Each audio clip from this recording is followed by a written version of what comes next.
Assim diz o Senhor meu Deus: apacentai as minhas ovelhas. Zacarias 11:4. Assim diz o Senhor meu Deus: apacentai as minhas ovelhas, aquelas que estão destinadas para a matança.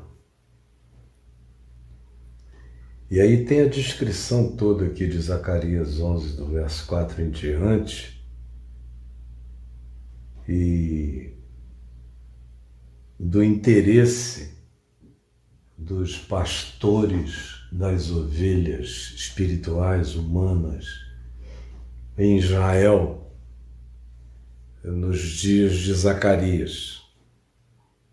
E ele diz que o interesse deles era dinheiro, exploração, dinheiro, e tinha aqueles, e havia aqueles pastores que nem todos eram do mesmo jeito. Nem todos eram do mesmo jeito.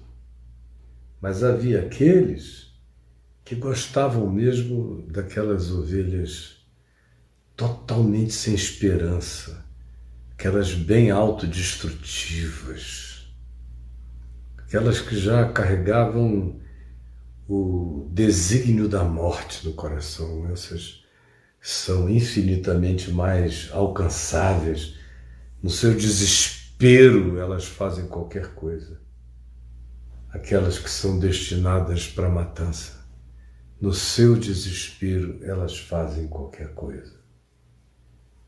E o que o Senhor Deus está chamando os verdadeiros pastores é a cuidarem dessas, do contrário, elas vão cair na mão do pastor perverso, sem piedade, que são aqueles que as compram para devorá-las, são os que querem a elas para venderem e acharem que quanto mais ovelhas eles tenham, mais o Senhor é louvado, porque eles se tornam ricos. Quanto mais ovelhas, mais riqueza. Para esses pastores que não se compadecem delas. Está aqui, Zacarias 11. E há outros também, aqueles que exploram até aquelas que estão destinadas para a matança, pobres, miseráveis. Eles dão em cima desses, porque esses, quanto menos têm, mais dão tudo que não têm. Entregam a alma. Eu conheço gente que rouba para dar para essas pessoas, que as exploram assim. Enquanto eles só pensam de fato em dinheiro. Como diz aqui o versículo 12 de Zacarias 11, dinheiro, grana. E o Senhor Deus, todavia, nos manda cuidar dessas ovelhas. Por que eu estou falando isso? Eu acabei de fazer uma live ali no Instagram e vim para cá. Acho que não tive nem 5 minutos de intervalo. E lá eu estava falando sobre o fato de que se anunciou hoje nos meios de comunicação que um grupo de pastores de algumas denominações, juntamente com os seus deputados, que são, quando eu digo seus, é porque, de fato, esses deputados todos, com exceção de uns poucos, desses da chamada bancada, ou dessa frente evangélica, como vocês queiram, todos têm dono, com exceção de muito pouca gente que eu conheço. Os outros têm dono. Se o cara que o elegeu, ou o conjunto de pastores que o elegeu, se ele for senador, ou a grande igreja, a mega igreja que o elegeu, no caso dele ser federal, ou estadual, ou vereador, eles todos têm dono. Se o cara liga, eles já dizem de antemão: o que é que o senhor quer que eu faça? Eu nunca tive deputado que me pertencesse de nenhum modo. Mas eu tive um tempo na vida em que o prestígio que a minha existência carregava era tão forte que eu ligava para qualquer senador, qualquer deputado federal, para qualquer representativo do Congresso Nacional, e a primeira coisa que eu ouvia era isso: o que é que o senhor deseja que eu faça? Pode pedir que eu faça. O que é que o senhor deseja que eu faça? Mas o que é que o senhor deseja? Vírgula. Eu faço. O que quer que o senhor deseja eu faço? Eu ouvi isso tantas milhares de vezes. E eu não tinha nada a pedir. Às vezes era chamar atenção para alguma coisa, dizer algo que tinha a ver com alguma grande questão, problema de natureza social no país, ou tema de interesse comum. Nunca coisas particulares, jamais. Tanto é que não tem nenhum deles para se levantar, para falar nada de mim, e eu estive por aí durante décadas. Pois bem, alguns, todavia, têm os seus deputados, os seus senadores, e o que quer que eles desejem, esse pessoal está lá para fazer acontecer. Não só para marcar as audiências, mas para ir com eles, para pleitear com eles. E agora o pleito é um só nesse momento de coronavírus. Nesse tempo de coronavírus, o pleito é um só. Qual é o pleito?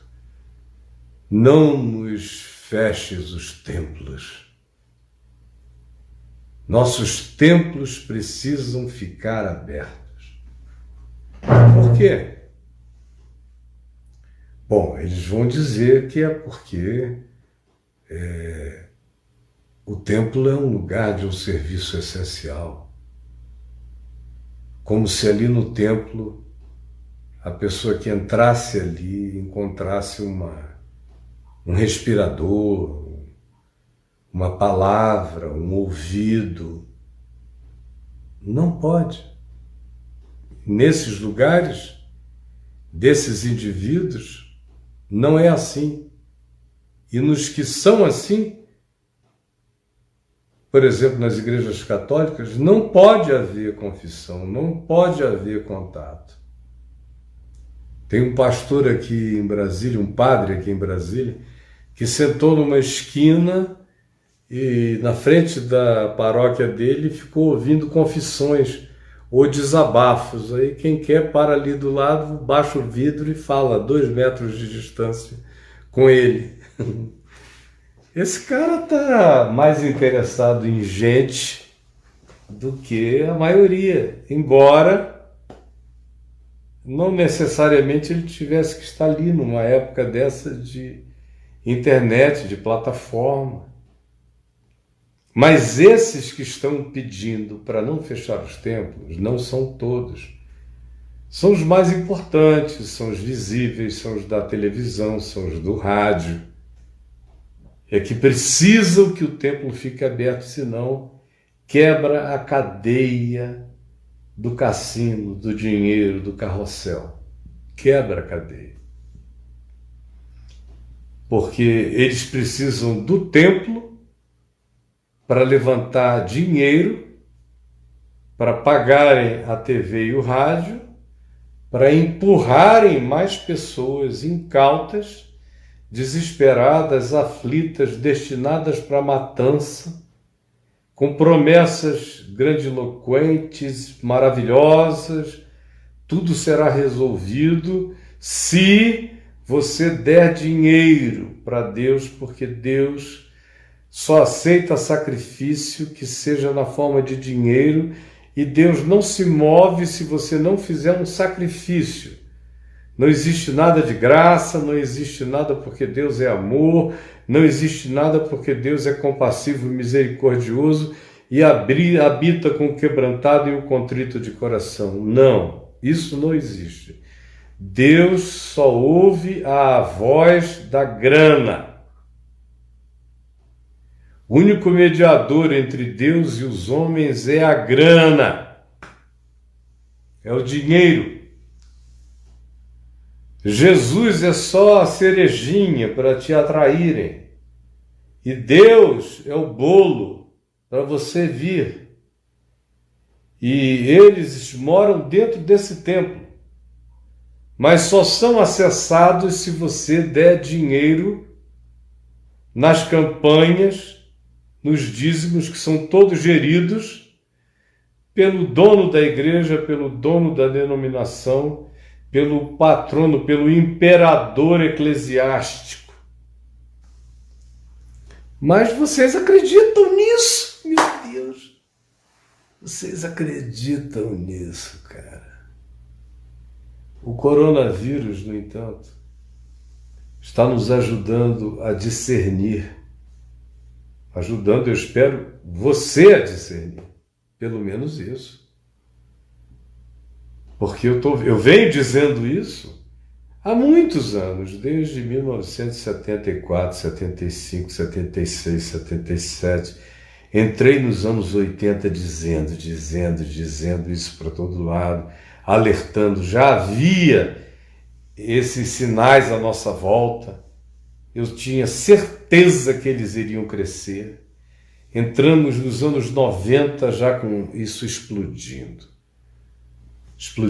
89 foi o grande ano dessa virada, onde esses grupos explodiram e a teologia da prosperidade arrebentou todas as contenções e vazou para dentro de quase todas as igrejas.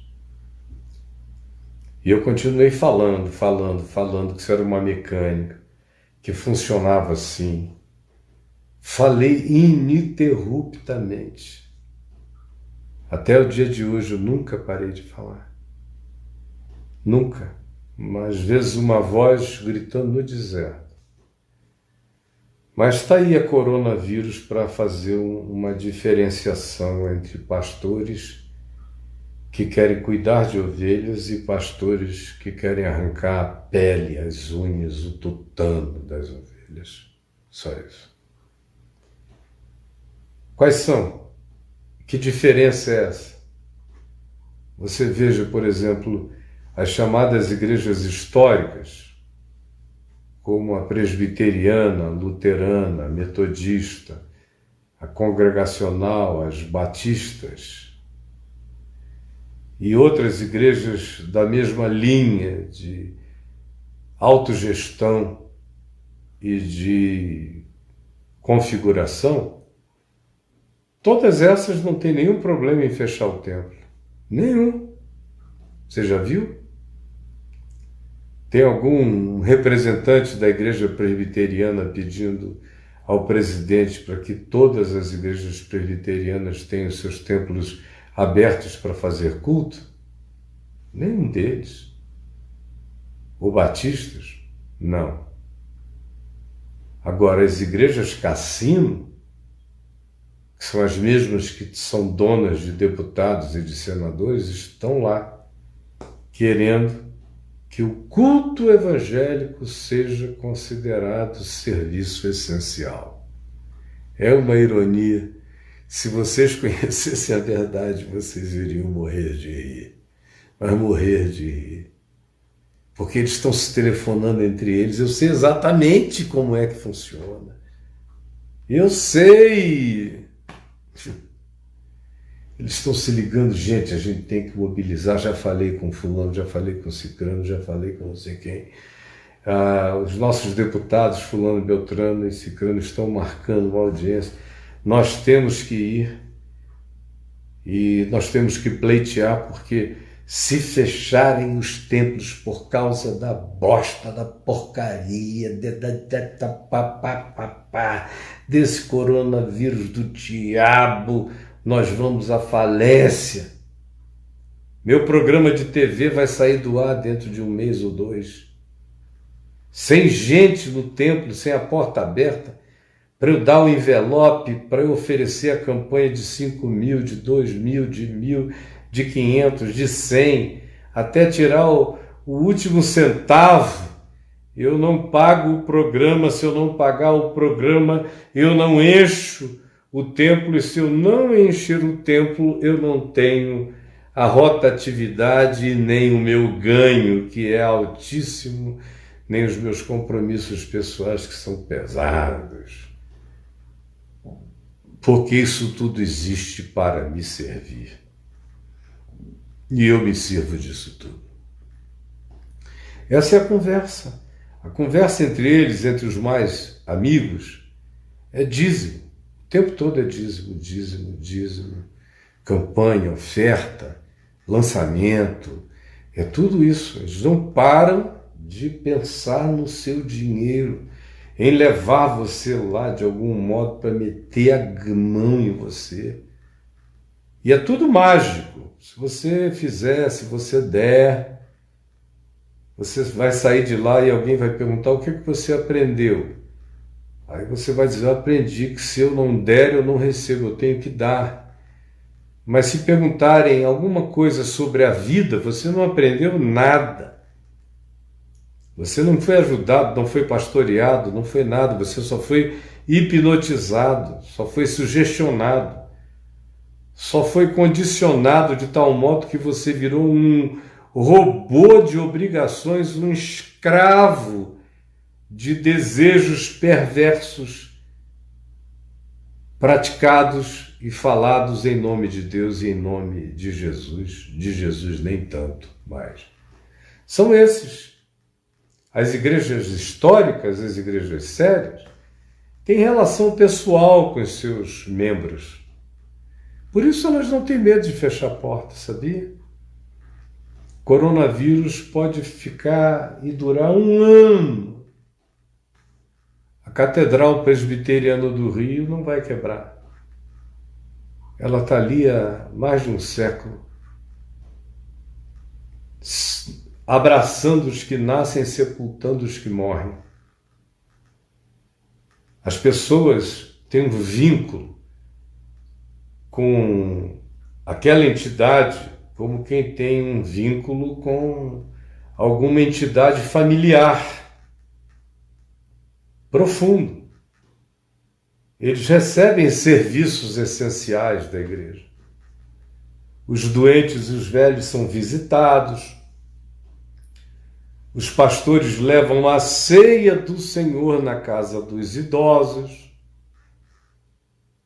Os que nascem sempre tem alguém da igreja para receber em nome da comunidade no hospital. É uma família.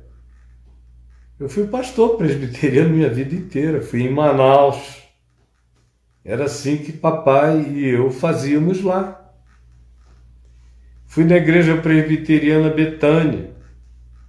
No que dependia de mim, apesar de eu viajar muito, eu estive mais presente do que a maioria conseguia estar nas casas dos doentes, dos aflitos, nos hospitais, nas orações, no atendimento. Num tempo de coronavírus, eu não poderia fazer atendimento, eu iria fazer o que eu estou fazendo aqui.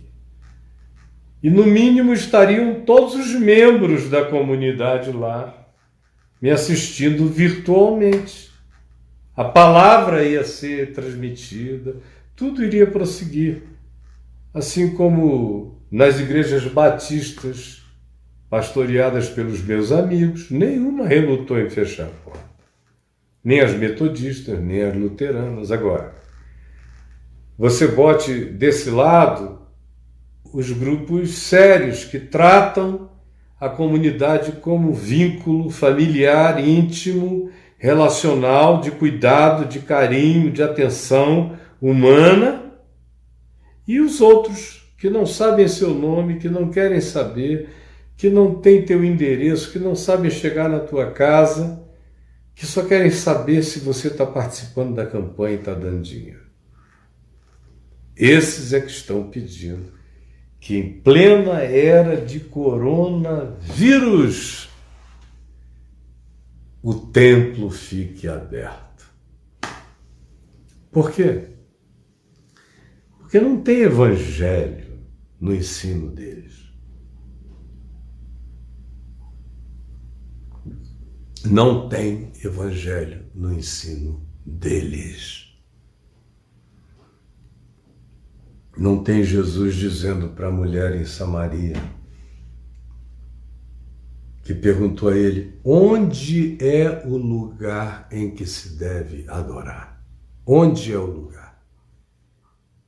E não tinha coronavírus em Samaria, nem em Jerusalém, nem os romanos impediam um grupo de entrar na terra do outro, não havia fronteiras.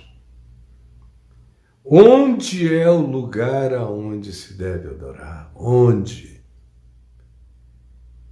E Jesus sabia o que ela estava perguntando. Ela queria saber qual era a geografia mais importante, porque ela era uma samaritana. Jesus era um judeu, embora fosse da Galiléia, tivesse crescido lá. E ela queria saber se tinha um lugar, um portal, aonde Deus era mais real, aonde Deus era mais presente, aonde Deus ouvia melhor. Essa é a pergunta dela. Onde é o lugar onde Deus ouve mais, ouve melhor, responde mais rápido? Onde é o lugar onde se deve adorar? Entendendo-se por adoração o pacote inteiro. Eu sirvo, eu sacrifício para Ele e Ele me responde, Ele me atende conforme o meu desejo. Onde é esse lugar? Era uma pergunta assim, dessa natureza. Onde é que eu fico mais perto de Deus? Como tem gente que diz, não, eu passei para a igreja tal porque lá eu me senti mais perto de Deus. Ou eu fui para outra igreja porque lá eu senti que as minhas orações eram mais bem respondidas. Onde é o lugar? Porque em todo lugar eles estão dizendo que ali é o lugar. Aonde é o lugar? Existe esse lugar? Esse lugar cujas portas não podem fechar? Existe esse lugar? Que é como lugar um serviço essencial, não dá soro, não tem respirador, ninguém entende nada nem de gripe, nem de apêndice, nem de diarreia, não tem um analgésico para quem está com dor de cabeça, mas é um lugar de serviço essencial. E o serviço essencial é ter gente reunida para se pedir dinheiro em nome de Deus, para Deus responder mais rápido. Onde é o lugar? E Jesus disse, mulher, em verdade eu te digo que nem aqui no teu lugar, nem no lugar dos judeus lá em Jerusalém, nenhum desses lugares, nenhum deles é lugar de Deus. Todos eles são lugares de homens, de interesses humanos, de disputas humanas, de dinheiro humano, ou de vaidade humana, ou de status humano. Mas não é o lugar de adorar a Deus. Deus é Espírito, é aqui, a gente, 2 ou 3 em meu nome, e eu sozinho, entrando no meu quarto, falando com o meu Pai que está em secreto, meu Pai que está em secreto me ouvindo. Ou antes disso, Jesus diz: não andeis ansiosos, nem ansiosos de angústia por oração, nem por resposta de oração. Não andeis ansiosos por nada, muito menos por frequência a um lugar de culto. Não andeis ansiosos, porque o vosso Pai Celeste sabe. O vosso Pai Celeste sabe o que necessitais, sabe? Meu Deus, mas é claro que isso não interessa.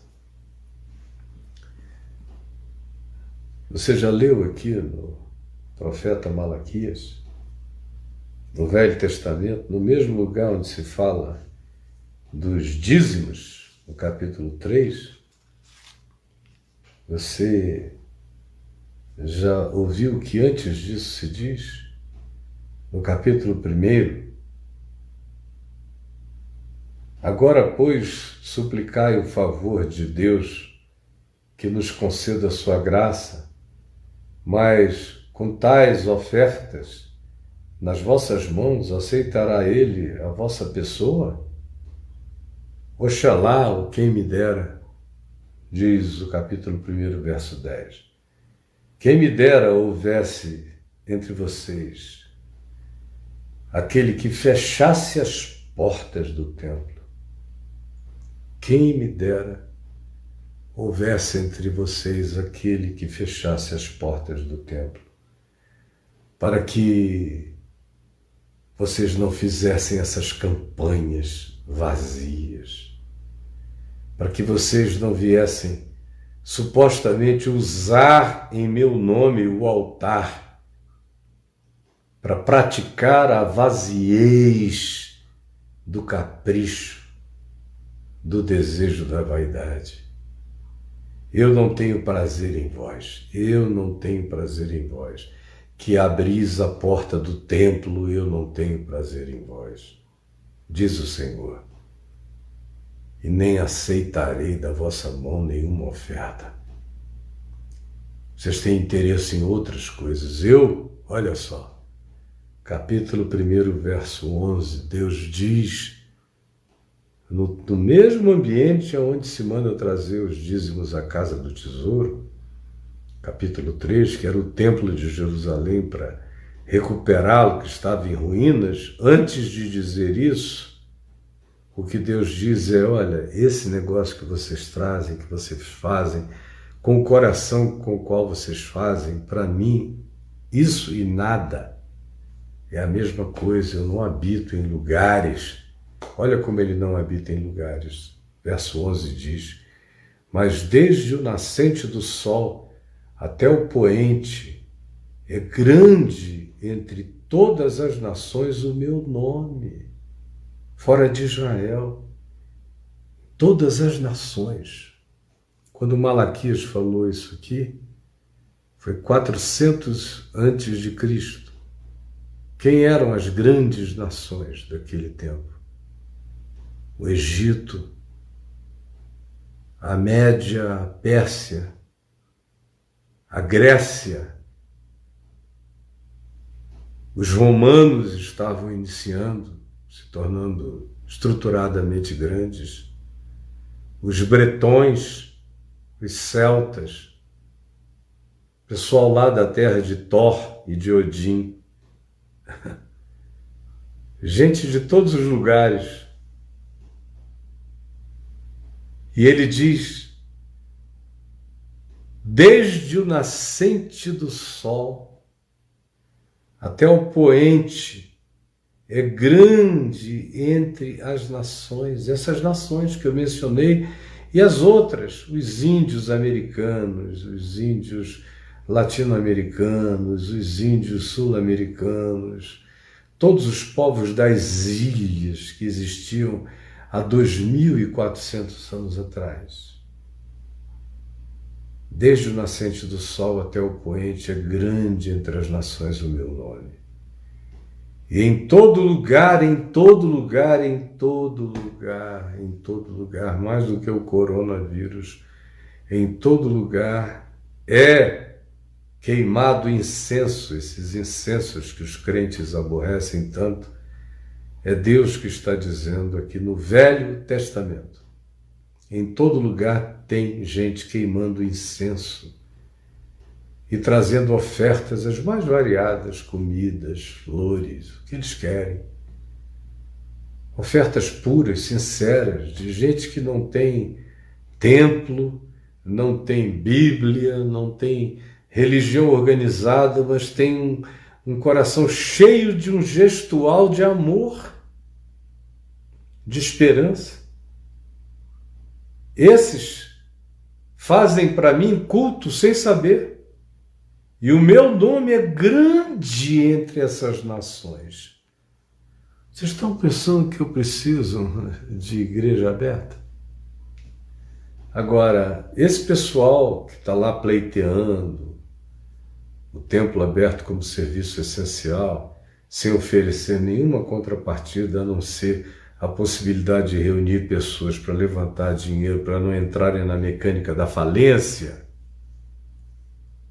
e que não estão nem um pouco preocupados com você, e poderiam usar, se eles tivessem palavra, ensino, compreensão, discernimento, sabedoria, para passar para as pessoas, eles podiam usar esses veículos que eu estou usando aqui, que atingem centenas, milhares e milhões de pessoas.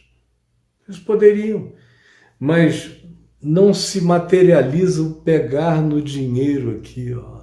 Não dá para eu pegar a tua oferta. Não dá. Para pagar a TV, pagar o rádio, pagar a estrutura, pagar o aluguel desse galpão. Guloso, de boca aberta para você entrar. E eu pedir o seu dinheiro em nome da sua miséria, da sua angústia, do seu medo, da sua falência, e eu limpar até o seu tutano. Se você vai embora e não volta mais, não interessa, a televisão vai encher isso aqui de novo. E essa é a questão, vai encher.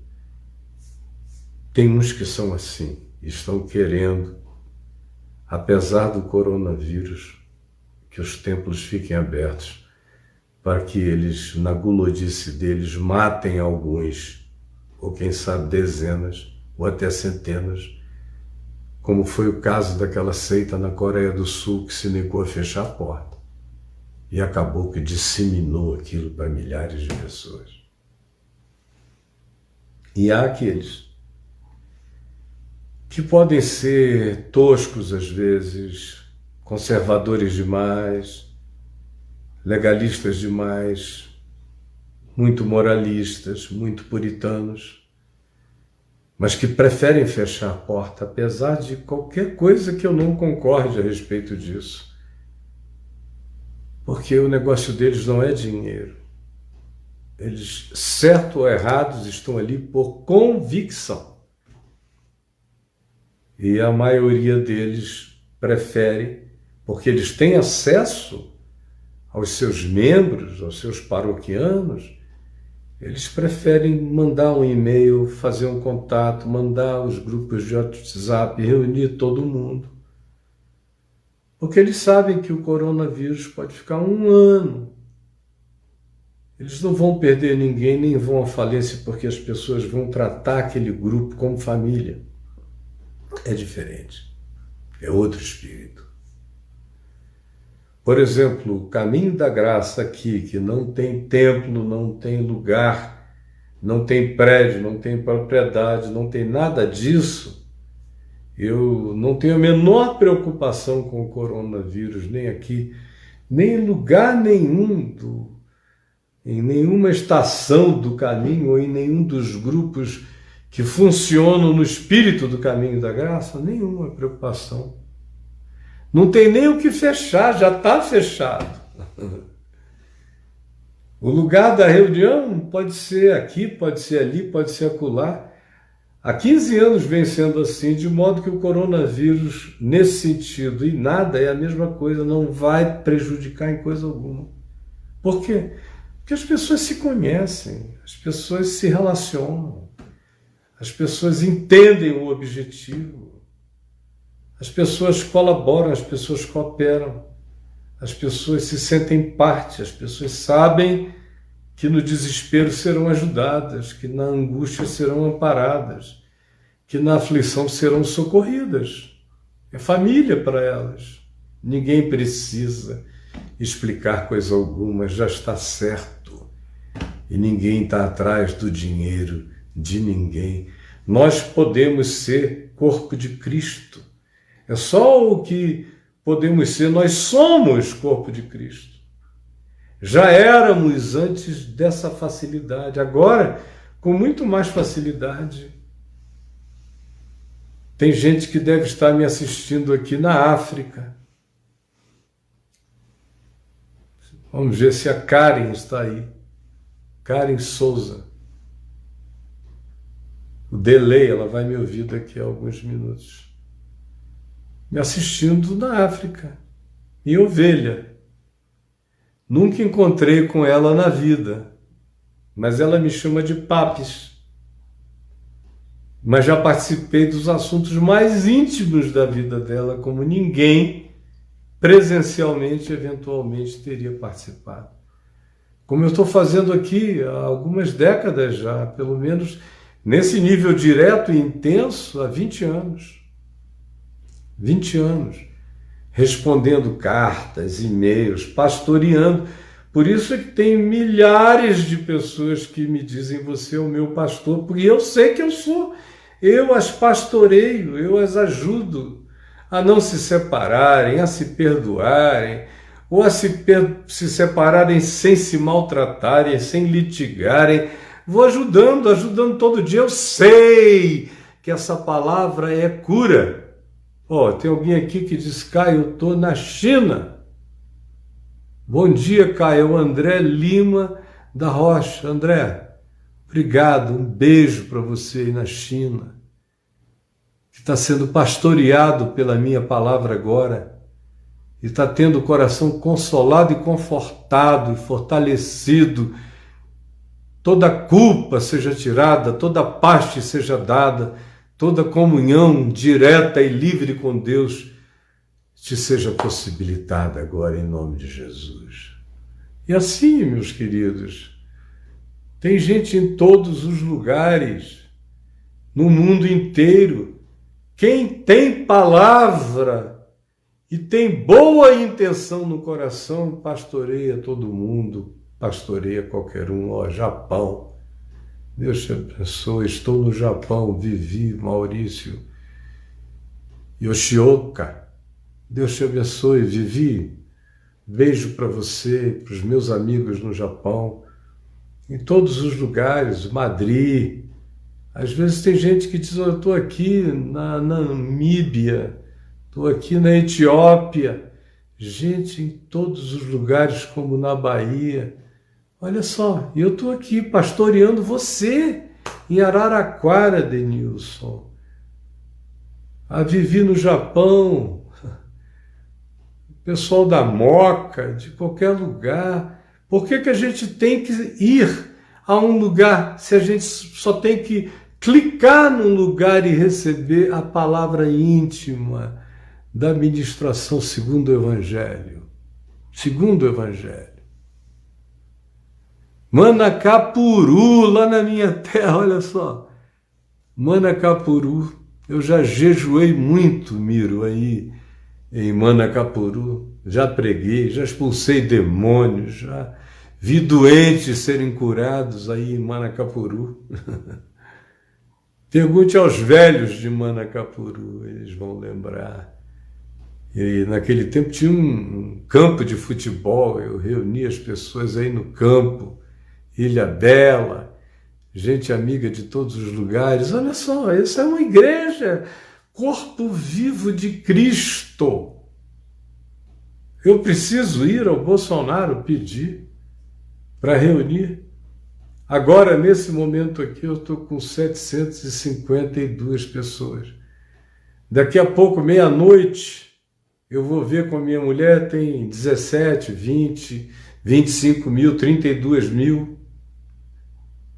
Por quê? Porque tem palavra, e essa palavra é verdadeira, é quente, chega no coração das pessoas em São José dos Pinhais, em qualquer outro lugar como Ribeirão Preto ou Rio de Janeiro, Toledo do Paraná, São José dos Campos. Maravilha, está aqui o nosso corpo. E eu vou seguindo com vocês aqui em Poços de Caldas, em qualquer outro lugar. Esse é o corpo vivo de Cristo. No Jacarezinho, no Rio de Janeiro, meu beijo para o Jacarezinho, para todos os lugares, como São Bernardo do Campo, Itapevi, corpo vivo de Cristo, terras cariocas, e assim nós vamos. Olha que coisa maravilhosa. Lindo, lindo, lindo. O que pediram aqui? Eu não consigo ler. Amigos de Mairinque, Porta do Sol, São Paulo, beijo para vocês. Itápolis, São Paulo, São Luís, e assim vai. Mas vocês me entenderam? Vocês me entenderam como esse argumento todo é uma falácia? Tudo tem a ver com dinheiro, com grana e com o cassino, que não pode esperar um vírus mortal terminar em meses ou metade de um ano, porque senão eles vão à falência. O desespero deles a essa altura é este. É o que a gente vai fazer para a gente não falir. A gente tem que apelar para tudo. Mesmo que muita gente morra, a gente vai pedir licença com a influência e com o poder político que a gente tem sobre esse mandatário que vai para lá e vem para cá. A gente vai usar desse poder para tentar transformar os nossos cultos em serviços essenciais ao nosso bolso, porque esse povo não sabe de nada e a gente aproveita essa ignorância até a morte, literalmente até a morte. Gente boa, eu estou preparando aqui, beijo para Embu, Açu de São Paulo, por aí afora, Arapuã, Minas Gerais. Beijo para todo mundo. Eu estou preparando aqui, a gente vai ter uma série de alterações, não é? Estou esperando liberarem o meu canal no YouTube, mas nós não vamos deixar de fazer as coisas nas plataformas todas, inclusive no YouTube. Mas eu estou abrindo uma programação nova. Você vai saber quando eu receber a instrução de que link você tem que clicar para entrar e receber a informação. Eu vou anunciar aqui. Por enquanto, eu peço a sua ajuda carinhosa e social, franca e humanamente aberta e sincera para a manutenção da Vem Ver TV. Nós, por causa do vírus, eu dispensei todo mundo. Nós não estamos fazendo o programa, ele é feito assim, eu gero as câmeras todas no estúdio de fora para o portal Caio Fábio, o portal Caio Fábio espalha para as plataformas. Por isso eu estou fazendo sozinho. Papo de Graça só vai voltar depois que tudo isso passar, eu não sei quando vai passar, mas eu não quero que nenhum daqueles que trabalham para mim, que confiaram em mim, todos esses anos, são muitos anos, tem alguns aqui comigo há muitos anos, 13 anos, 12 anos, 10 anos, sem falar nos amigos queridos como o Ger, que me ajuda, eu já tenho mais de 31 anos. Então aqui mesmo no Face, você está vendo aí, Papo de Graça Vem Ver TV, contribuição. Clique aí, você vai cair em 4 alternativas, 2 contas bancárias, cartões, PagSeguro e PayPal. É tudo intuitivo, você entra, você define, você ajuda se você quiser.